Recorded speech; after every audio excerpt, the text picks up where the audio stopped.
bienvenue dans ce nouvel épisode. Je suis de nouveau avec ma sista. Salut. Comment ça va? Bah super, et toi? C'est fou, à chaque fois que je demande comment ça va, il y a un comme si je réfléchissais. Est-ce que je lui demande si ça va ou si ça va pas? Enfin non, enfin bref, bon t'as compris quoi. En même temps, on va pas vraiment répondre. Ça va pas du tout en fait, faut que je te parle de trucs hyper perso pendant le podcast. Ah, En vrai, en vrai, non on va pas répondre ça. on va te dire que ça va. On va me dire que ça va. Bah oui, évidemment. Bon bah si ça va, tant mieux. Si ça va pas, Si on ça en va parlera pas, après. on en parlera après. Il n'y a pas de problème. Ici, c'est chill en toute détente. Je sais pas pourquoi j'ai écrit la presque du Sud. Je sais même plus parler, mais bon, bref. Allez. J'ai mon œil qui pleure. Pourquoi? Parce que j'ai touché ton chat. Et je suis allergique Ah ouais? à ses poils. Mais oui, j'ai toujours une petite allergie au chat. Toi qui me propose de garder ton chat pendant 3 semaines. Moi, je dis oui, y a pas de problème. À quoi tu n'es pas allergique ou à quoi tu n'es pas intolérante? La vie. Ah, c'est ok. C'est déjà pas mal. Voilà, on va manger des cailloux pour survivre. Ah non, ça fait mal aux dents. Même en soupe. Bon, bref. Quel est l'objet du jour? L'objet du jour, ce sont mes dés de jeu de rôle. Oh waouh! Putain, mais à chaque fois, les gens, ils me font des trucs comme ça. Ils me mettent les objets sous le nez et je ne calcule pas du tout. Ah ouais? Bah ouais. Bah, Premier épisode, Léo, il m'avait ramené sa sacoche sous mes yeux. Je dis, moi, je pensais que c'était un truc qui était dans la sacoche. Pas du tout. Là, bon, en même temps, il y a pas mal de trucs sur la table. Mais je pas du tout capté que ça fait ça. Allez, c'est parti. Donc, les jeux de D&D. oui. Why? Parce que c'est... Bah déjà, je trouve que les jeux de rôle, c'est absolument incroyable parce qu'on laisse parler totalement notre imagination. On se permet d'être quelqu'un d'autre pendant plusieurs heures. Mhm. Et en plus, on joue en collaboration avec d'autres personnes. Contrairement à quand tu fais juste des histoires dans ta tête ou quand tu écris, là, tu es avec d'autres gens. Et il y a des fois, que ce soit le maître du jeu qui te crée une scène absolument hallucinante ou que ce soit un joueur ou une joueuse, parce que des fois, le maître du jeu aussi, il est absolument halluciné. Je dis le maître du jeu, évidemment, ça peut être aussi des femmes. Ouais. C'est juste que moi, le seul maître du jeu que j'ai eu, c'était un homme. Donc c'est pour ça que je vais avoir tendance à dire le, mais allez-y les femmes. Vraiment, allez-y. Osez faire maître du jeu. En plus, elles ont pas mal d'imagination aussi. Et ouais, bah, quand on travaillait dans mon bar à jeu, on n'avait pas beaucoup de femmes, mais quand il y avait des femmes, en général, c'était absolument incroyable. C'est trop bien. Ouais. Et bref, ouais, je trouve ça absolument incroyable de pouvoir être quelqu'un d'autre. Et en plus, quelqu'un de hyper badass quand même. Parce qu'on va pas choisir d'être un petit paysan tout nul et frêle. Ça, c'est les PNJ, ça. Et voilà. Donc, ouais, en général, on est des personnages hyper stylés, qui nous ressemblent, au contraire, qui sont hyper antinomiques par rapport à nous. Je sais pas si c'est le bon mot, mais t'as compris. Capté. Et du coup, ouais, trop stylé. Et puis, bah, en plus, tu peux les faire avec des gens différents. Tu peux faire des saisons, tu peux faire des one-shots. Enfin, tu peux faire tout ce que tu veux, quoi.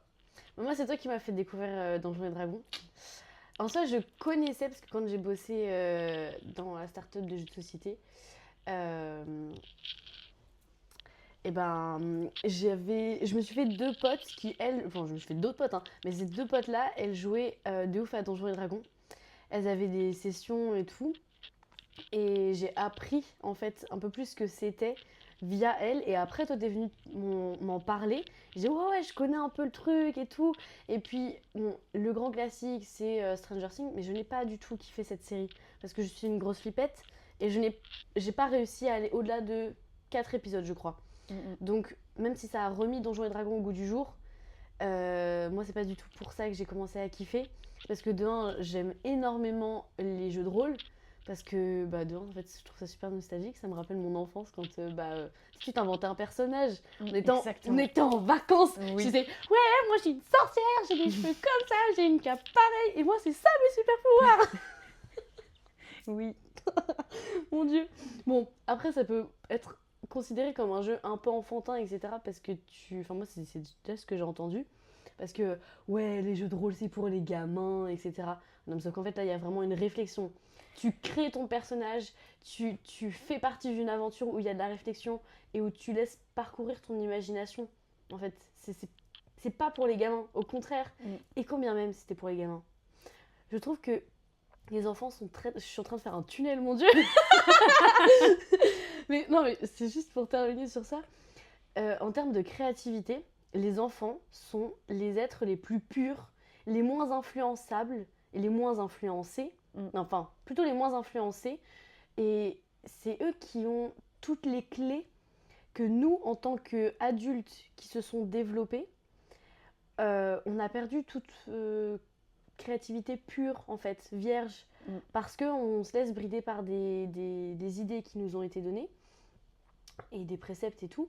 Mais quand tu demandes à des enfants, tiens, donne-moi ton avis sur tel projet, ils vont te lâcher des dingueries, peut-être que ce sera pas réalisable ou quoi que ce soit, mais ça te fait réfléchir. Et donc, quand bien même c'est un jeu pour enfants, et ben en fait, c'est juste un moment de créativité pure. Et c'est super important dans notre monde, je trouve. Ah mais complètement, je suis totalement d'accord. On est Le abrutis. fait de pouvoir quitter le monde dans lequel on est pendant quelques heures, je trouve ça hyper important, surtout en ce moment, avec tout ce qui se passe. Ouais.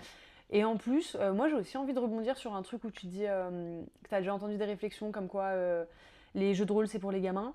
Alors, bon courage pour faire jouer du D&D avec les véritables règles à des enfants de 7 ans. Ouais, non. Parce que ça n'est pas possible. Évidemment, tu peux totalement simplifier les règles, tu peux simplifier les dés, tu peux simplifier tout ce que tu veux pour jouer avec des enfants ou pour jouer avec des adultes mais qui n'ont pas envie de se prendre la tête avec les règles. Tu peux tout faire, puisque tu es libre. Oui, c'est bien le concept. sûr.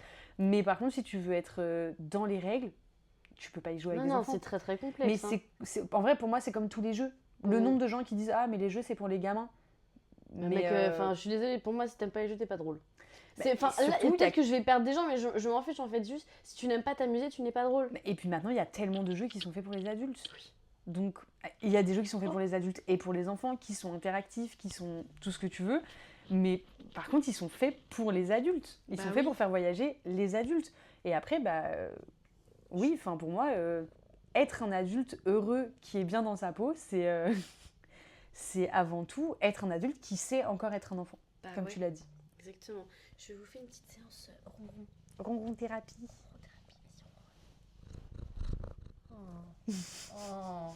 Bon voilà, j'ai les yeux qui pleurent du coup. Je sais pas si ça se voit. Un peu. Super. Mais je suis totalement d'accord avec toi. C'est... Oui. Ben voilà, Plume aussi, elle est d'accord. Oui. Instant câlin. Oui, exactement. Oh. Bon, sur ce, une super transition qui n'a rien à voir. Je te laisse repiocher en mélangeant un petit peu, if you want. Aïe, Plume griffe.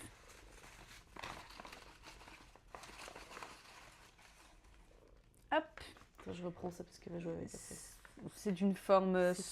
Non, mais il n'y a pas c'est forcément violet. Ok, alors le violet, c'est spiritualité. Redonne les différents choix qu'il y a.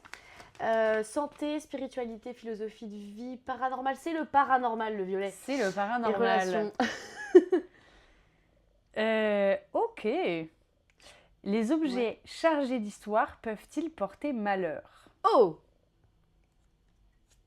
C'est une question hyper intéressante. Okay. Qu'est-ce que tu en penses, Plume ? Je crois qu'elle vit sa best life. Oui. Qu'est-ce que j'en pense ? Je sais pas moi-même ce que j'en pense.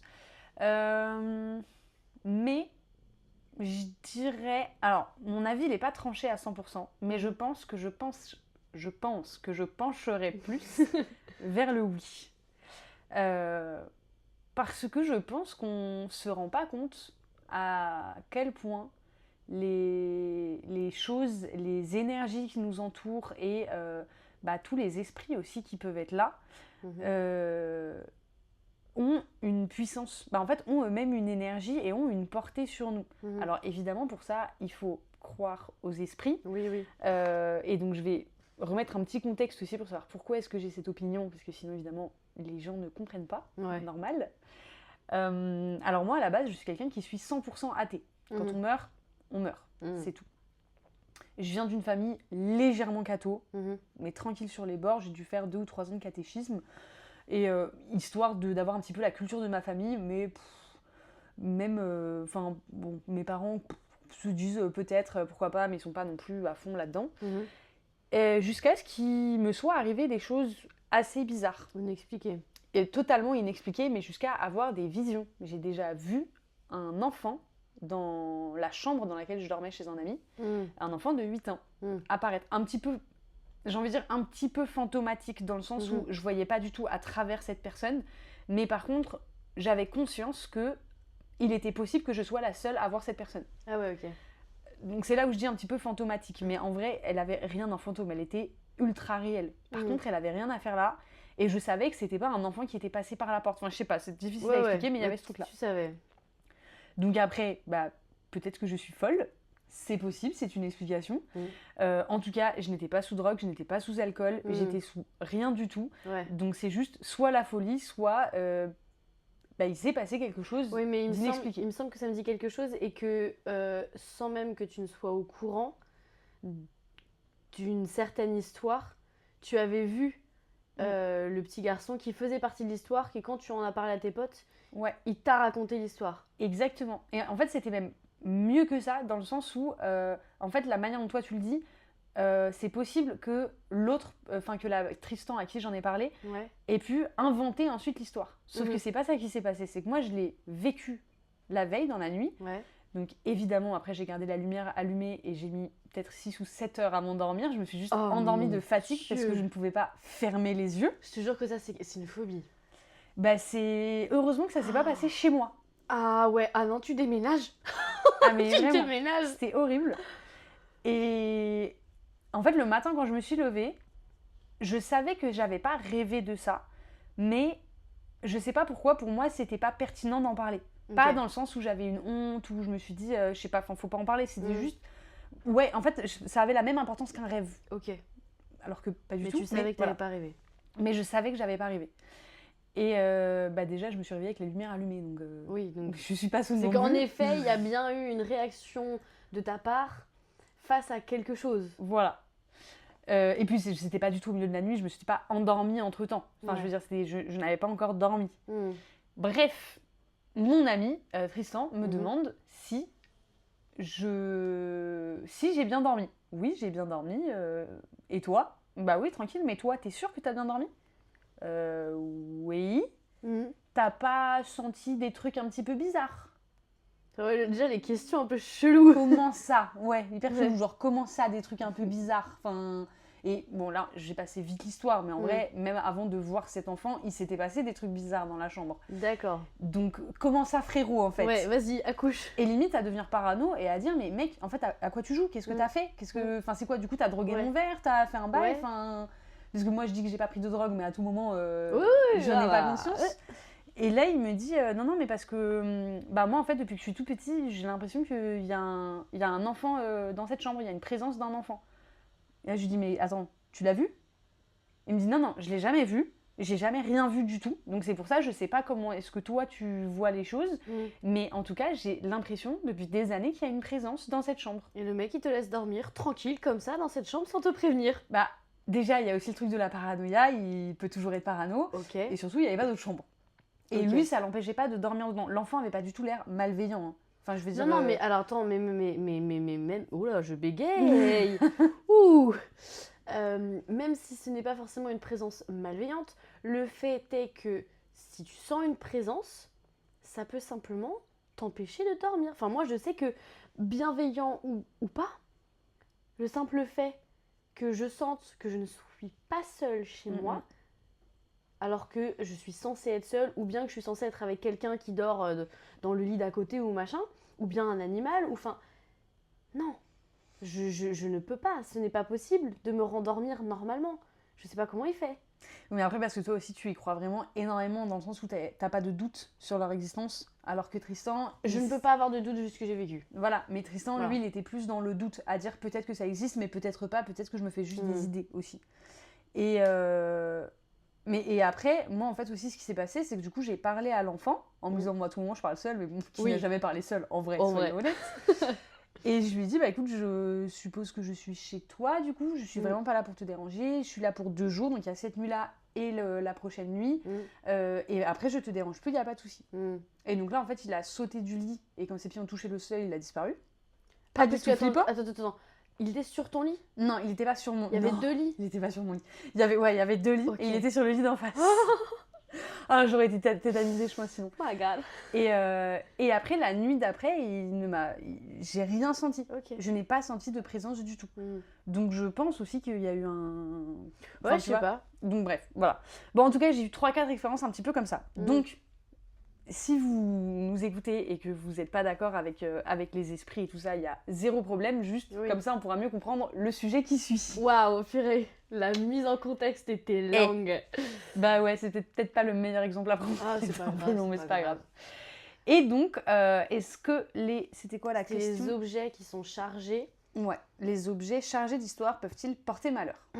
Ou bonheur. C'est aussi là-dessus que je voulais en revenir. Parce que c'est vrai que là, tu parles de malheur. Oui, mais ou bonheur. En revanche, oui. Là-dessus, je pense que je suis assez d'accord. Parce que les objets, je pense que c'est comme tout. Ils portent une énergie, ils portent une...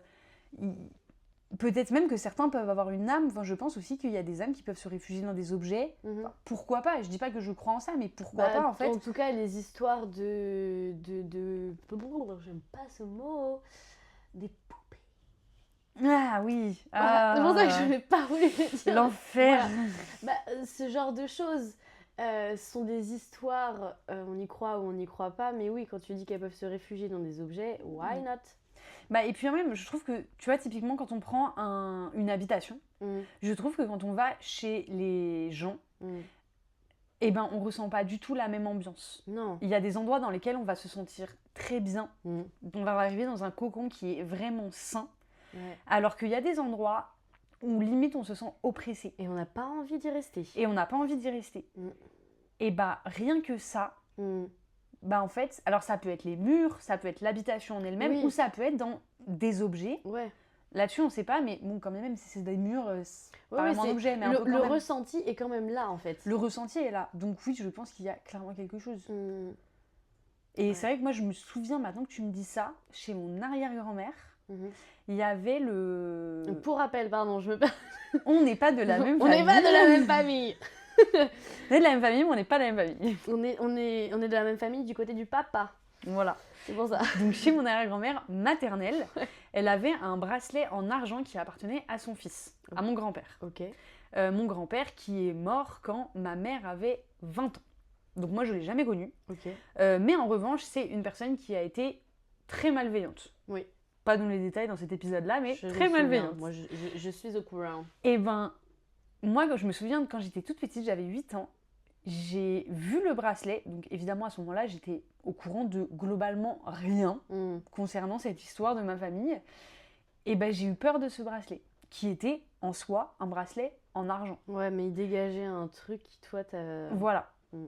Dans ma tête, c'était un bracelet en argent, c'est tout. Même pas un bracelet en argent qui appartenait à mon grand-père, c'était un bracelet en argent. Mais ça te donnait pas envie de le regarder de plus près, Exactement. Et en fait, j'ai commencé à avoir peur, sans comprendre du tout pourquoi, et j'ai demandé à ma mère ce que c'était cet objet, et donc elle m'a expliqué que c'était l'objet de mon grand-père et tout ça, et c'est des années après, quand j'ai appris l'histoire, et que ce souvenir est revenu dans ma tête, parce que ça n'a pas non plus fait tilt tout de suite. Ça pop après, ouais. Mais ouais, plusieurs années après, j'ai fait, mais en fait, oui, je pense que c'est pour ça que ce bracelet m'a toujours fait peur.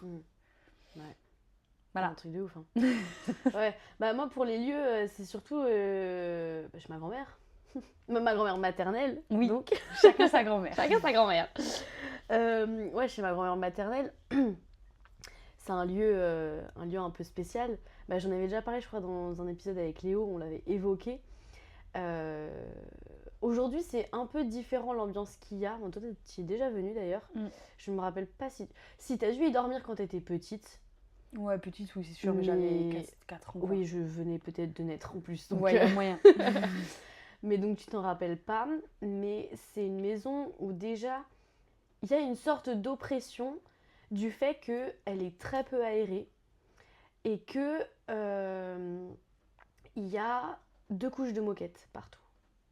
Donc en fait, t'as un amas de poussière, un amas de... Je sais pas comment expliquer.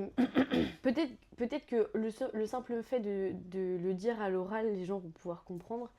Mais ouais, il y a un truc qui fait que c'est une maison vieillotte. Pourtant, qui est quand même... Je vais dire une bêtise. Bien entretenue. Oui, elle est bien entretenue de l'extérieur, au mieux de l'intérieur. Mais il y a des trucs qui sont littéralement à refaire. Oui, mais après on peut pas dire non plus que ta mère est quelqu'un qui prenne pas soin de son lieu. Oui, ta grand-mère est quelqu'un qui prenne pas soin de son lieu de vie, dans le sens où il y a des gens qui vivent dans des conditions vraiment crasseuses, déplorables. Non. Ce qui n'est pas du tout le cas de ta grand-mère. Ce qui n'est pas du tout le cas. Non. Donc elle prend quand même soin du lieu et on sent quand même une oppression. Bien sûr, surtout à l'étage, parce que l'étage elle y va moins et c'est là où nous, famille, autres membres de la famille, on y va. J'ai des amis, je ne leur ai pas forcément expliqué ce qui s'était passé dans cette maison. Mais on va dire, il s'est rien passé de particulier à ma connaissance. Mais moi, il m'est arrivé des trucs, ma mère aussi, d'autres personnes de ma famille. Juste à un de mes anniversaires, parce que c'est un endroit où je fais mes anniversaires chaque année. J'ai invité des potes et je leur ai dit, bon voilà, vous allez dormir là, à tel endroit et tout machin. Et comme ton pote Tristan, je n'ai rien dit. Parce que c'est ma sensibilité. À tout moment, c'est moi qui psychote. À tout moment, je me fais des films parce que, je sais pas, j'ai peur ou juste l'ambiance me fait peur. Mais mes potes, il se trouvait qu'elles étaient quand même assez sensibles aussi. Et elles m'ont dit, par contre, je t'adore, hein, mais j'ai pas bien dormi du tout. J'ai du mal à te dire pourquoi, mais je me sentais pas seule, en fait. Sachant qu'elles dormaient à plusieurs dans la chambre. Mais il y a 2 de mes potes qui n'ont pas vraiment dormi parce qu'elles en discutaient. Elles disaient mais c'est trop bizarre, il y a un truc ou quoi ou... Donc bon, je sais plus ce que je disais. Pourquoi je disais ça? Tu parlais de ta grand-mère et des lieux. Et des lieux, oui. En soi, c'est pas forcément un objet, mais c'est un lieu. En termes d'objet, je n'ai pas quelque chose qui me vient en tête comme ça, mais quand tu vas, par exemple, dans des... Enfin, quand tu vas pour acheter un cadeau à quelqu'un, parfois, t'es emporté simplement ou attiré vers un objet plus qu'un autre. C'est bon, je me souviens pourquoi je voulais dire ça. Les pierres. Oui. Les pierres, elles ont des... C'est des minéraux, donc les minéraux ont des énergies, enfin, genre comme les végétaux. S'il y a une pierre qui t'intéresse plus qu'une autre, c'est pour une raison. Et j'ai une de mes potes qui nous a acheté, en gros on est 4 dans mon quatuor à l'école. Et il y en a une qui est partie au Maroc, elle nous a ramené trop gentiment des bracelets, entre guillemets bracelets de l'amitié, enfin bon voilà, pour nous faire plaisir et qu'on ait chacune notre couleur différente, mais donc qui dit couleur dit pierre différente. Et je savais d'instinct qui allait choisir quoi comme pierre. Pas forcément en termes de couleur, mais plutôt en termes d'énergie. Je les ai quasiment toutes reconnues, les pierres, parce que j'avoue que ça m'intéresse et tout. Mais je savais d'instinct qui allait choisir quelle pierre. Et j'ai voulu, entre guillemets... Il en restait plus que 2. Celle qui nous l'a offert et le mien. Enfin, et le mien, celui qui est le mien aujourd'hui. Et pour faire... j'ai fait exprès de lui dire « Ah bah, moi, je prendrais bien celui-ci. Celui qui lui plaisait le plus. » Et en fait, j'ai senti qu'elle était déçue. Et juste en mode... qu'elle avait fait exprès de nous prendre ces bracelets-là pour nous, en fait.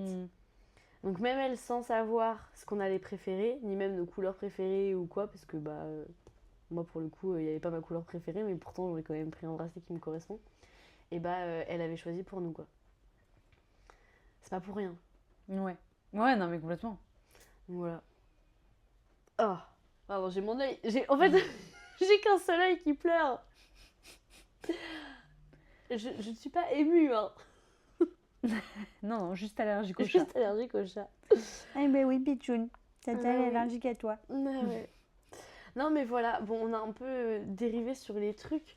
Mais moi, je trouve ça super intéressant. J'aimerais bien pouvoir lire des témoignages, bon, j'en ai pas encore assez, mais de personnes qui nous racontent des histoires un peu paranormales comme ça, avec des objets et tout.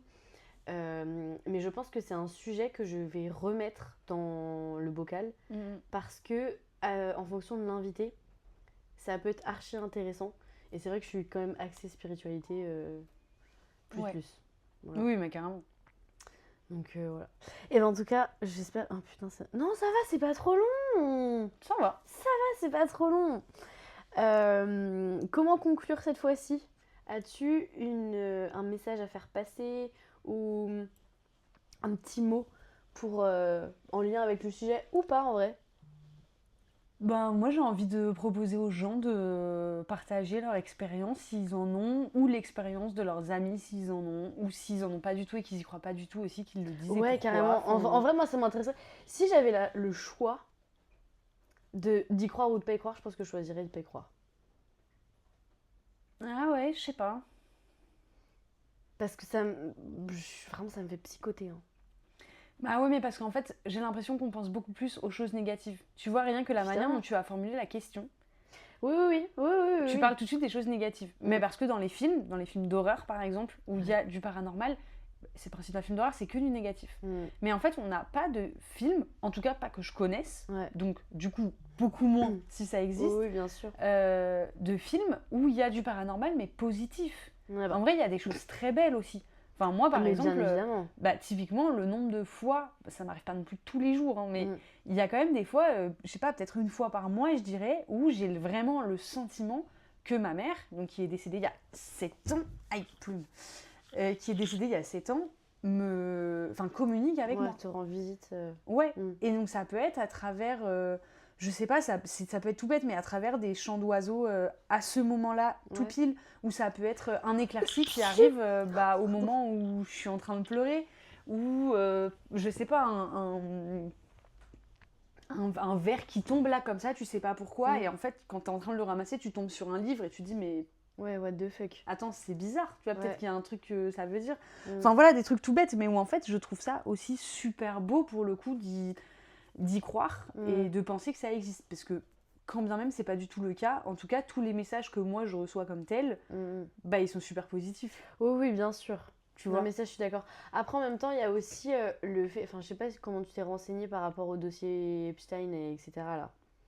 Ouais, pas du tout. Pas du tout. Ok, bon grosso modo. Parce que ça me. Ouais, non mais je comprends, moi aussi je me suis peu renseignée mais je suis quand même renseignée. Mais il est en train de ressortir des trucs de tout ce qu'on peut appeler complotisme, satanisme, etc.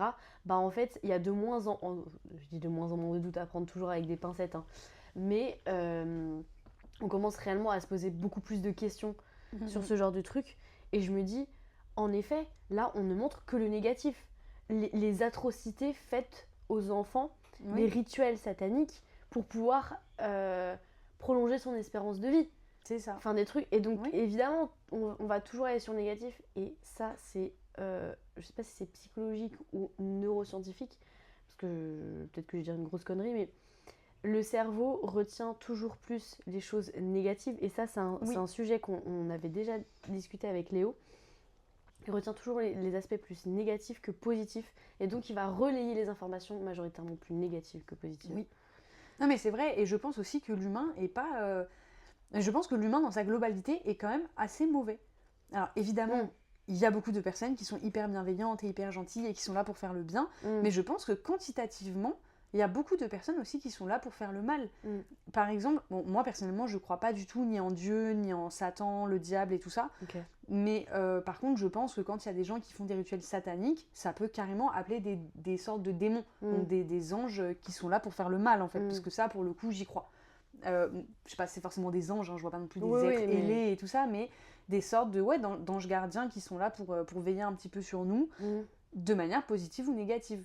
Moi, par exemple, je pense que, mais ça pourrait peut-être faire l'objet d'ailleurs d'un autre podcast, parce que c'était un livre que j'avais commencé à écrire, et quand j'en ai parlé à mon ami, il m'avait dit, c'est pas un livre que tu es en train d'écrire, c'est une communication avec l'au-delà. Ça se voit. Donc, je ne sais pas si c'est vrai ou pas. Je suis pas du tout en train de dire que c'est le cas. Mais en tout cas, la manière dont je décrivais la chose... Ouais, c'était un message très... fort.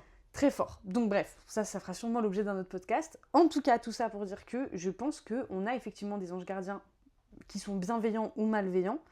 Et typiquement, pourquoi est-ce que des criminels récidivistes, dans le sens pas, je sais pas, t'as dealé de la drogue, je parle pas de ça forcément, mais je sais pas, quand t'as été criminel ou quand tu es pédophile ou quoi, est-ce que ça voudrait pas dire aussi que en fait tu es un ange gardien maléfique qui en fait est en train de ruiner ton cerveau, est en train de ruiner ton âme et te fait faire des choses atroces. Ça, moi, c'est pas mon...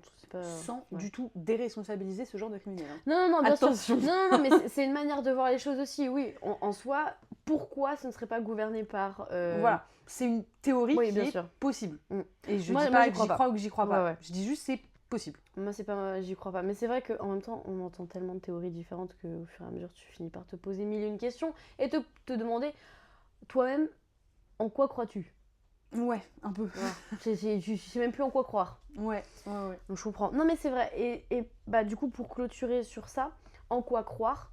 Et bah moi, j'invite tout le monde à croire en tout ce qui est positif. Tout ce qui va illuminer la vie, tout ce qui va faire du bien, apporter du bien aux autres. Parce que c'est en... Mais même sans forcément croire en une supériorité, dans des religions, etc. Ma phrase n'était pas claire, mais je pense que tout le monde a compris ce que je voulais dire. Sans croire qu'il y a un Dieu au-dessus, juste par le simple fait de mettre des bonnes intentions dans les actes que l'on fait, pour moi, c'est révolutionnaire en fait. Si tu fais quelque chose avec une intention positive, bah tu véhicules un message positif. Voilà. Oui, complètement.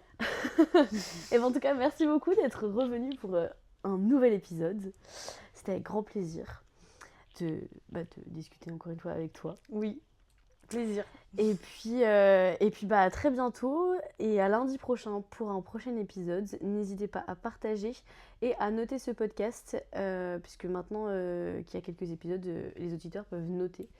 Donc je vous en prie, évidemment, s'il vous plaît, mettez pas des mauvaises notes parce qu'on vient de dire faites des bonnes actions en fait. Mettez des petits 5. Oui, des 5 étoiles. Voilà, on aime bien les étoiles ici.